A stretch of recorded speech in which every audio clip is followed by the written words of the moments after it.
Good morning, everyone. Long time no see. Do apologise for the lack of video content lately. I've been quite distracted. Been getting this all set up around here. It's all much better now. Also been doing a lot of stuff with renovating our bedroom. Wanted to change the colour initially. We've also got a new bed on the way, which I'll show you guys in a minute. And some cupboards just to finish everything off. What are you doing? Show you guys now, because I reckon it looks pretty good right now.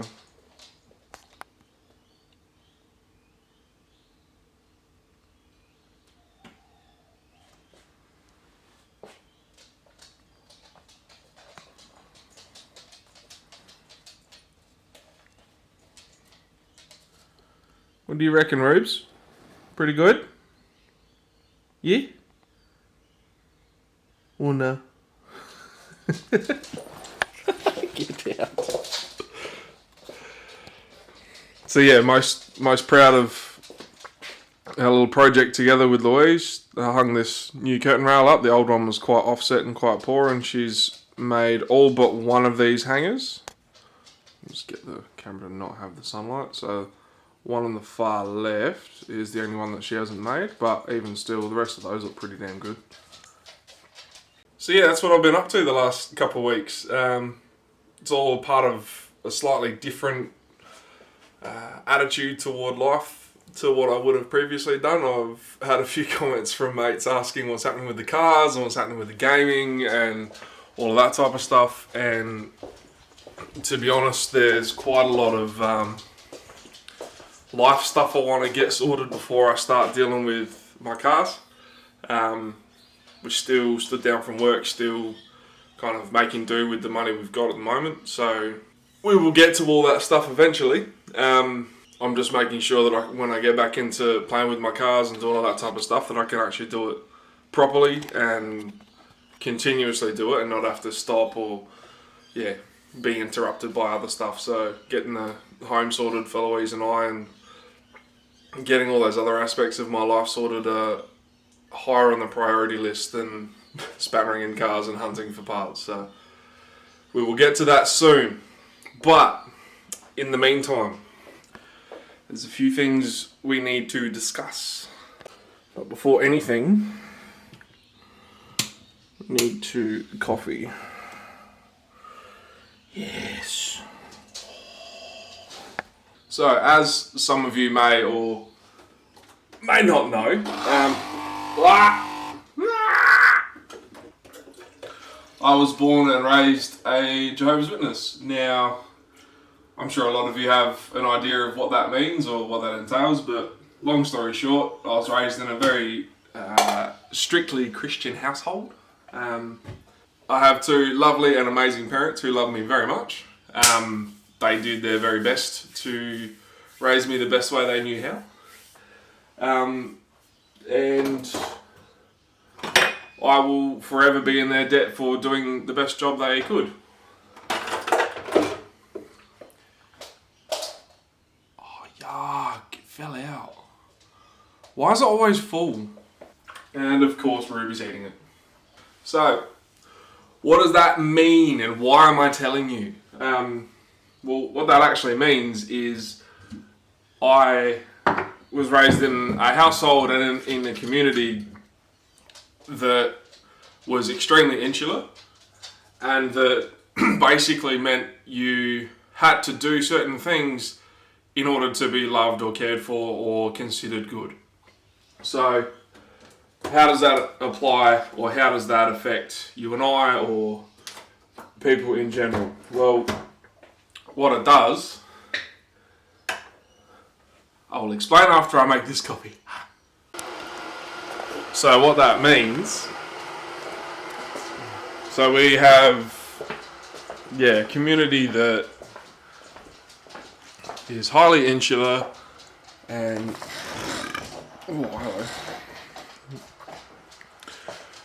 requires that you be a certain way to be loved or to consider yourself okay. And what that does is it ends up being really conflicting when internally you don't feel like you agree with the requirements for being loved and for being okay, which for a long time and for most of my childhood I didn't. I didn't feel like I was a witness at heart. I didn't feel like I belonged in my own family. I didn't feel like I belonged in my own community. And one of the hard parts with that is being a witness, you're not supposed to be associating with other people. You're not supposed to be associating with worldly people or non-witnesses, essentially.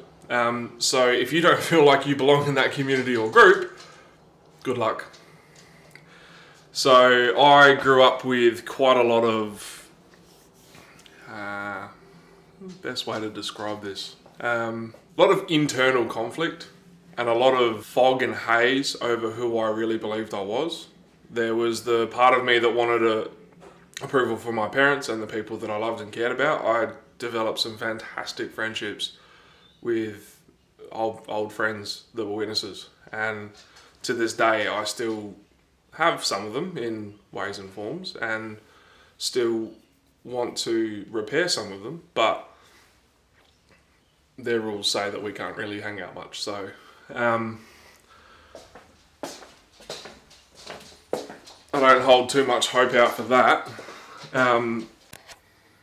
So I had a household and a community that I didn't feel like I belonged in, and then when I went out into the real world or the outside world, I didn't feel like I belonged either. I had been raised with a set of values that were very different to a lot of other people, didn't do Christmas and birthdays, didn't really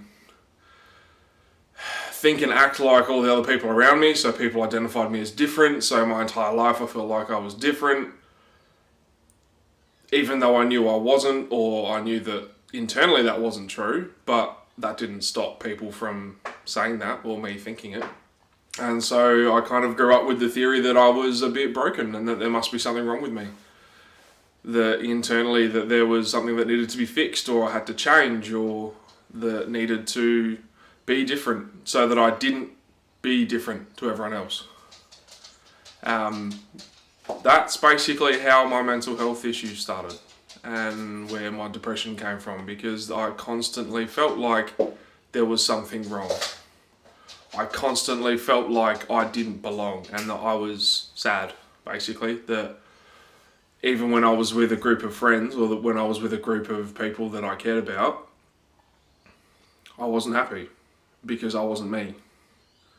And that's a really, really dangerous thing. And there's a lot of people in organisations like Jehovah's Witnesses or other religious groups or other insular communities that feel the same, because they don't feel like they belong with the people that they're hanging around. And it's really, really challenging to break out of that. Let me just grab this coffee before I get too more serious. I'll wait. Really? So be close to you, Dad. So Ruby's helping, as all dogs do. So it took me a very long time to actually break out of that. It took me a long time to work out who I was truly. Had to make the decision whether or not I believed in myself enough to go without my family and my friends. So not speaking to my mum, not speaking to my dad, my brother, my family, all the friends that I'd had that genuinely cared about me, my wife at the time. I had to decide whether or not I wanted to continue on living without them, or just continue on the path I was on and more than likely be miserable for the rest of my life and probably take my own life. There was many occasions where I did attempt my own life, and today I'm thankful that they failed. And at the time, they were a way for me to stop the pain, to stop feeling different, to stop this shitty cycle that I was stuck in and that I didn't have the ability or the tools to escape from. And at the time, the psychologist didn't have the ability or the tools to help me with either, because the inability to appreciate love and the inability to appreciate and know who I was internally didn't exist yet. So I wasn't presenting me to someone else. I was presenting a half version of myself to someone else. And so psychologists can only deal with what they're told or what they think they're being told. And I'm smart enough to tell them what I need to tell them when I'm not feeling like being myself. And that's a really, really shitty thing to be doing to yourself if you're going to therapy, or if you're in a similar situation to what I went through, or even if you're just unsure about what's happening. Take time and be honest with yourself about what you're feeling and who you are, and present the most honest version of yourself to your psychologist as often and as regular as you can. Being scared about who you are, or how embarrassing it is, or how sad that makes you feel, is nowhere near as difficult to deal with as any of us not having you around anymore. I didn't understand that, and it took me a long time until I was on the other side of going through my own mental health episodes, was the pain that I would have given my parents and all the people around me by not being here would have been 100 times worse than the pain that I was actually going through. So if you're watching this and you're contemplating, or you feel like you're not worth being here, or you're not valued, or that there's no hope, I am living proof that there is hope. I am still here. I am more than happy to come and find you, speak with you. I have all the time in the world. I'm stood down from work. Now is a better time than ever to take that plunge and take that risk in communicating with someone, and trying to find some common ground with people, and a place and a version of you that resonates with other people truly, and that gives you that reason to want to still be here. One of the things I can implore and encourage you to do is reach into the things you really love, the hobbies that you love. The two things that I loved while I was still a witness were gaming and cars. One of the reasons why I love those things is that gaming in particular has a very handy way of allowing you to be. Online gaming allows you to be whoever you want to be, regardless of where you've come from. Good shit. Ooh, what a fucking beast screen, mate. And that's a very, very powerful escape for someone who's not coping with the world they're surrounded in. And I encourage you to use those. People view it as a cop-out, or people might tell you it's not healthy to be stuck in that gaming world. But while you're not okay, and while you're not comfortable with the skin you're in yet, finding somewhere you are comfortable and finding somewhere you do resonate with is really important, because it can allow you to come across people like myself, or other people who've been through a similar time in their life, and to form bonds with people. And forming those bonds with people is statistically one of the best ways to prevent suicide. It's one of the best ways to start to find real and marked help with your mental illness. Same with cars. Most people who are into cars, modifying them, driving them, racing them, what have you, they'll vibe with you if you drive the same car. They don't care.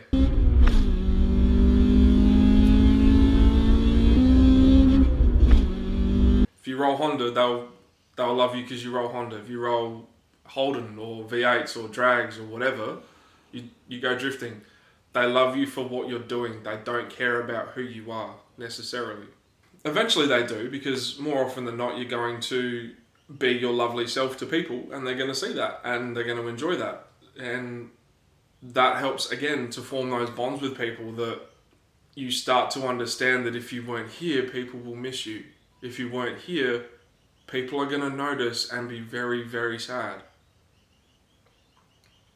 It's really hard to understand that while you're going through it.